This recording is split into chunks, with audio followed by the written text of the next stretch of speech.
बेचारे लड़के, आजकल आप देख रहे होगे कि एक ज्योति मौर्य एसडीएम साहब हैं, उन्होंने क्या किया कि भाई अब देखिए, आपको भी पता है कि पत्नी राजनीतिक आर्थिक रूप से इतनी समृद्ध हो गई कि उसने डिसीजन ले लिया अपना। अब ये डिसीजन एक दिन में नहीं आया होगा। जब हम किसी रिश्ते में बन जाते हैं तो हमारी एक पर्सनल कमिटमेंट भी होती है कि यार अब ये इंसान मेरा अपना है।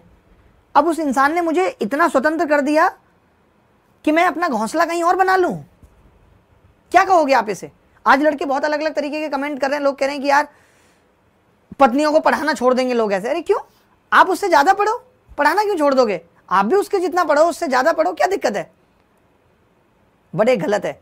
आज सबसे ज्यादा नुकसान इस चीज का ना आपके बच्चों को झेलना पड़ रहा है, आपके माँ बाप को झेलना पड़ रहा है समाज में। हम ये नहीं देखते। आज हम इतने लालची हो गए हैं या इतना अपना हित सोचने लगे हैं कि हमारे हित के आगे सारी चीजें खत्म हो गई हैं। आज हर लड़की या हर लड़का ये कह देता है मेरी भी तो अपनी पर्सनल लाइफ है, लेकिन आपकी वो पर्सनल लाइफ किसने दी आपको? आपके माँ बाप का भी उसमें बहुत बड़ा योगदान रहा, आपके दोस्तों का भी बहुत बड़ा योगदान रहा।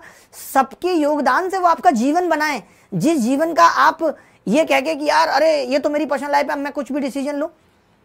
अरे इंसान के मन को चंचल कहा गया है, आपका मन तो बार बार बदलेगा।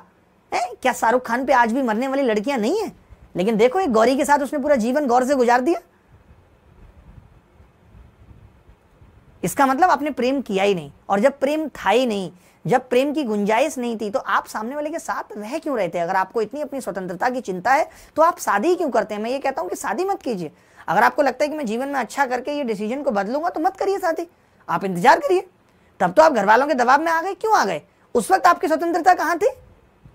तब आपने घर वालों को नहीं कहा कि अरे मेरी स्वतंत्रता है, मैं अभी शादी नहीं करूंगी, मुझे लड़का पसंद नहीं है और मैं चाहती हूं कि मैं एक बार एसडीएम बनूंगी और फिर मैं किसी कमांडेंट के साथ जाऊंगी। ये तो आप उस वक्त भी कह सकती थी। अब आप कहेंगे कि उस वक्त मेरे हाथ में चीजें नहीं थी, आज मेरे हाथ में चीजें, आज मैं इतने बड़े ओहदे पे बैठ गई हूं। तो ये आपने आपका ओहदा बोल रहा है, ये गलत डिसीजन है। आपको अगर लगता है कि आपके लायक कोई नहीं है तो मैं कहूंगा कि आप उसी वक्त डिसाइड करिए। क्योंकि किसी भी जिंदगी में आगे जाके, क्योंकि हम यहाँ इतने स्वार्थी हो जाते हैं कि हमें अपने बच्चे नहीं दिखते। उस बच्चे की क्या गलती थी जो एक माँ बाप का प्यार डिजर्व करता था, या एक प्यार डिजर्व करती थी वो लड़की, और आप किसी और की हो गई? जिस उम्र में आपकी बेटी को ऐसे सपने देखने चाहिए थे, आप अपने सपने सजाने लगी। इसीलिए एथिक्स डाला गया आईएएस की प्रिपरेशन में। हमारे नैतिक मूल्य जीरो हो गए। कई बार ऐसे ख्याल अगर हमारे दिमाग में भी आते हैं, ऐसा नहीं है कि एक दिन में आप किसी की हो गई होंगी, एक प्रोसेस चला होगा। क्या उस प्रोसेस में कभी आपने नहीं देखा अपने अंदर झांक करके कि आप जो कर रही हैं उससे कितने लोग इफेक्ट होंगे, कितने लोगों के दिल टूटेंगे? आज नहीं कल बदला लेता है ईश्वर, सजा देता है इस चीज की।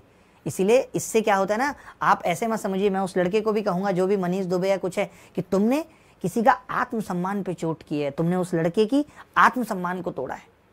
सजा तुम्हें भी मिलेगी, थोड़े दिन में मिलेगी। ऐसा नहीं कि हमेशा वक्त एक जैसा चलता रहेगा, वक्त बदलता है और सबको उसके उसके कर्मों का फल मिलता है। इसलिए जीवन में जो करना है सोच समझ के करिए, और उस लेवल पे करिए कि कल को ये चीज मेरे साथ होगी तो क्या मैं बर्दाश्त कर पाऊंगी या कर पाऊंगा, या मेरे साथ ये चीज होती तो मैं बर्दाश्त कर पाती या कर पाता नहीं, तो फिर आपको भी दूसरे के साथ नहीं करना है। बहुत गलत हुआ है जो भी हुआ है। खैर छोड़िए, मैं बस यही कहूंगा कि मत कीजिए शादी, कोई जल्दी नहीं है। आप क्यों पागल रहते हैं शादी के लिए? आराम से कीजिए, बट जब करिए तो फिर निभाना सीखिए उसको।